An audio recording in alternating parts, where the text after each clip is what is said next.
Asambleísta Betty Carrillo.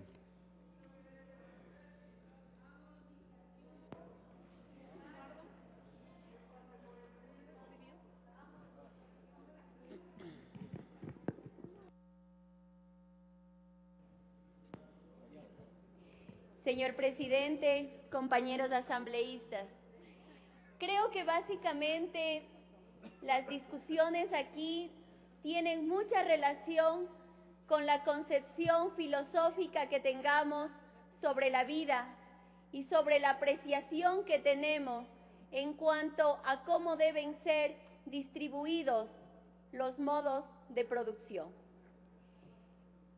Tenemos aquí dos teorías. La primera, que es el socialismo, que defiende un sistema económico y político basado en la socialización de los medios de producción y la redistribución adecuada de la riqueza. Y por otro lado, una posición de quienes defienden el sistema capitalista, que es un sistema económico en el cual los individuos y las empresas de negocios llevan a cabo la producción y el intercambio de bienes y servicios para su beneficio, es decir, priorizan una economía de mercado. Las personas que consideran que este modo de producción capitalista es el más adecuado, por supuesto que no pueden ver ni podrán entender la necesidad que existe en dar prioridad al factor humano antes que al capital monetario, a pesar de que en este momento la crisis del imperio ha deteriorado y ha llevado a cerca del 15% de sus habitantes a perder sus viviendas y beneficiar, lógicamente, a las grandes empresas financieras. Y sin perder de vista tampoco que en un país capitalista, Estados Unidos tiene el 60% de su presupuesto del Estado, se basa precisamente en el tema de tributación. Así que aquí por un lado se dice una cosa, pero por otro lado en la práctica se defiende otra.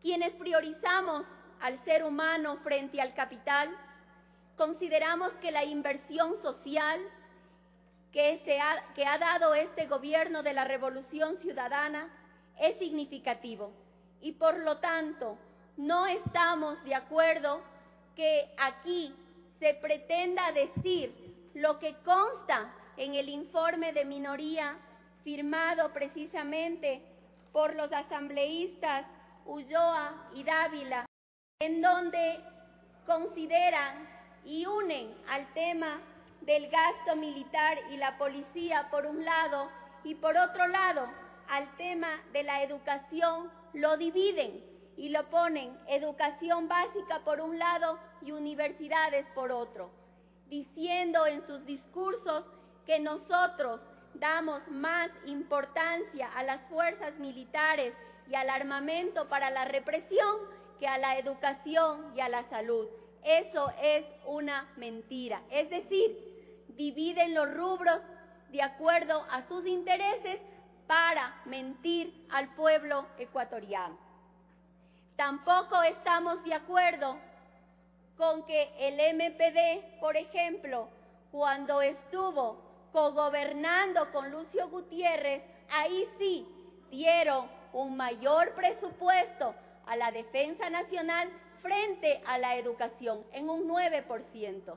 Ahora las cifras se han revertido. En estos 5 años las cifras se han revertido.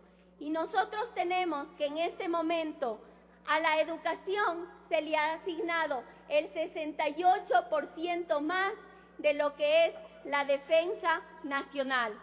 En educación básica tenemos 2.997 millones de dólares versus 1.648 millones para la defensa nacional.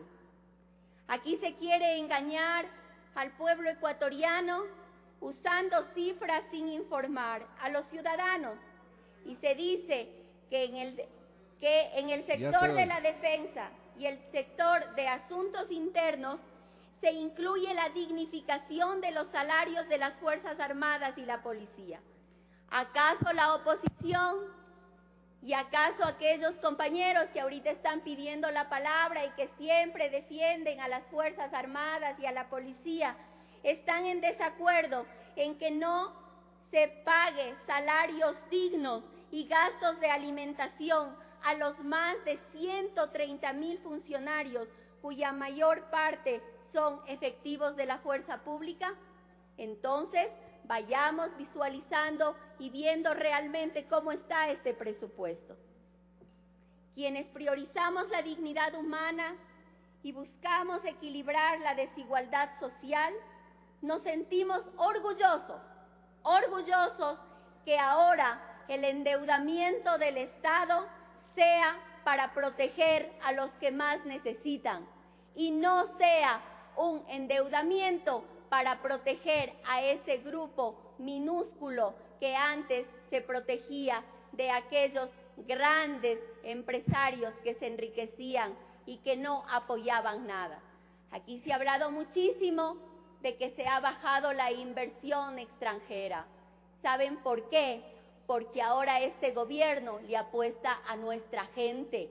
Y nosotros como Asamblea Nacional hemos tenido la responsabilidad de aprobar códigos y leyes totalmente que favorecen a los microempresarios, que favorecen a aquellas personas que antes no querían apoyar. Y ahora, más que apostarle a la inversión extranjera, le apostamos a nuestro pueblo. Esa es la diferencia, porque nuestro pueblo da trabajo a nuestro pueblo y nos sentimos orgullosos de aquello.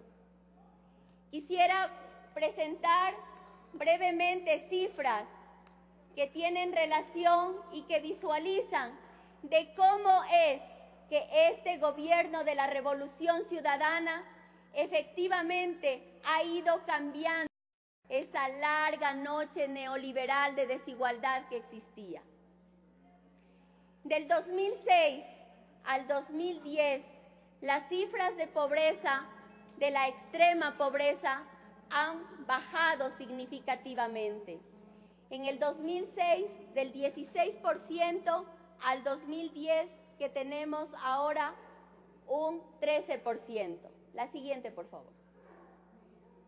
También vemos, y eso es lo que no entiende, yo he escuchado al asambleísta Luis Morales que muchas veces, cuando hemos tenido un debate, él lleva a mal que se esté apoyando con el bono de desarrollo humano, porque considera que eso no es correcto, porque considera que eso no es dignificante. Nosotros pensamos que es el momento de apoyar a la gente que más necesita. Y por supuesto que nos sentimos orgullosos de que esa inversión social en el bono de desarrollo humano haya subido de 1.100 millones en marzo del 2006 a 1.800 millones en el 2010.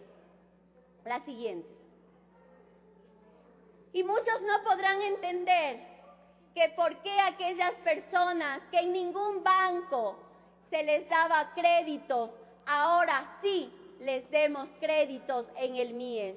Y que ahora sí se les entregue y se les apoye y se crea en esos microempresarios. Y hemos cambiado de un apoyo que antes teníamos en el 2007 de 58,000, ahora tenemos cerca de 500,000 beneficiarios de esos créditos de desarrollo humano. Hemos apostado a nuestra gente, estamos trabajando por nuestra gente. Pues que no se ha apoyado a la educación. ¿Y qué pasó entonces con la Universidad Amazónica? ¿Cómo se está apoyando entonces a la Universidad en Loja? ¿Cómo se está apoyando a la Universidad en Ambato? En la inversión de educación, en los 3 últimos gobiernos, el gasto fue de 235 millones de dólares. En la actualidad, el gobierno actual, desde el 2007 al 2010, ha apoyado a la educación en 940 millones de dólares. Se han entregado textos gratuitos. Sigamos. Y aquí también le escuchamos por ahí a quienes son los defensores del magisterio que no existe presupuesto para pagar a los 49,000 docentes contratados. Simplemente veamos las cifras, lo que dice el actual presupuesto. Se ha subido 4 veces la cifra, del 2011 al 2012. $465,000 más está en este momento para el pago a los 49,000 docentes contratados y con eso mejorar la educación. Por supuesto que falta mucho por hacer, pero lo seguiremos haciendo. Ya termino, señor presidente. Y en inversión de salud, por supuesto que en salud también tenemos que mejorar. En los 3 últimos gobiernos ha subido de 1.543 millones a 3.539 millones de dólares en inversión de salud. Finalmente, señor presidente, quiero hablar del tema de lo que aquí se ha dicho, la publicidad. Si es que nosotros no visualizamos, si es que nosotros no difundimos lo que hacemos, es como no hacerlo. Tan importante como hacer las obras es difundirlas. Primero, porque permite a los ciudadanos que conozcan lo que se hace con su dinero, y segundo, porque permite que conozcan los derechos los ciudadanos y con eso puedan defenderlos y puedan pedirlos. Así que esta proforma presupuestaria le apuesta a la inversión social, le apuesta al pueblo ecuatoriano. Gracias, señor presidente.